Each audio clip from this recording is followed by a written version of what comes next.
Kulukiskan cerita dari Alim, salah satu followersku.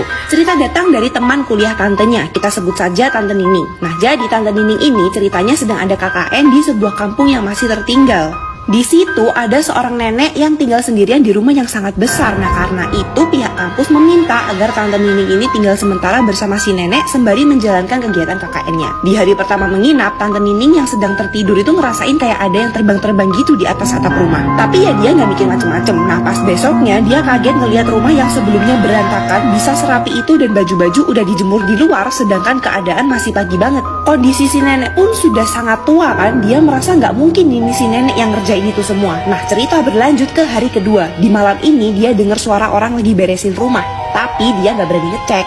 Terus nih ya, di hari ketiga suara yang sama itu kembali dia dengar. Kali ini dia memberanikan diri buat ngelihat apa yang sebenarnya terjadi dan ada siapa di sana. Dan emang gak ada siapa-siapa. Akhirnya dia balik lagi tuh ke kamar dan mencoba untuk lanjut tidur.